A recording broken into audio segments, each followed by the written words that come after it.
Well, what do we have here? Another former Meghan Markle enthusiast finally waking up to the grift.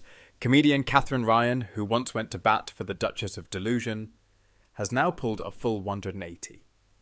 And it is delicious. Ryan, once a self-professed Meghan fan, has now joined the ranks of those who have seen through the glossy PR machine, the relentless victimhood narrative, and the all-too-perfectly curated humble act. Ryan recently unloaded her grievances on her podcast, Telling Everybody Everything, where she dissected Meghan's latest flop, Netflix series, With Love Meghan.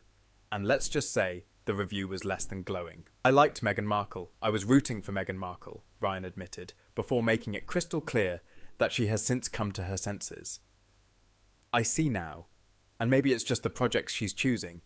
It does feel like she has lied about whether she knew who Prince Harry was, and these details about her childhood change and don't add up.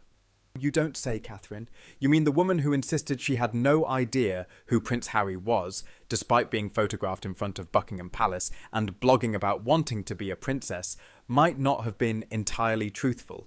Colour us shocked. One of Ryan's biggest peeves, Meghan's ever-evolving story about her oh-so-humble upbringing. On the one hand, she claims she was eating TV dinners like a regular old pleb, yet in a different interview, she reminisces about farm-fresh, organic meals. Which is it, Meghan? Were you a Whole Foods princess or a hungry man connoisseur? Pick a struggle. Then there's the infamous cozying up to celebrities bit. Ryan astutely points out that Meghan seems to enjoy her A-list connections just a little too much for someone who supposedly left Hollywood behind. She wants the royal title, the red carpet treatment, and the $100 million Netflix deal, but also expects us to believe she's just a simple, humble girl next door. Give us a break.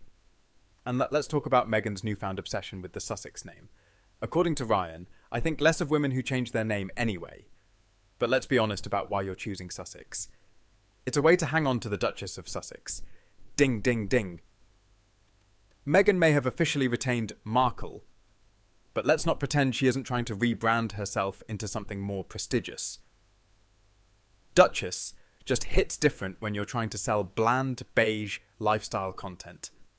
The irony of all this is that it took a Netflix show for people like Katherine Ryan to finally throw in the towel. Meghan has been spinning inconsistencies, playing the victim, and monetizing her woe is me tale for years. But it seems that this was the final straw. Better late than never, I suppose. And let's not forget, as some online commentators pointed out, the show isn't even Meghan's worst crime against humanity.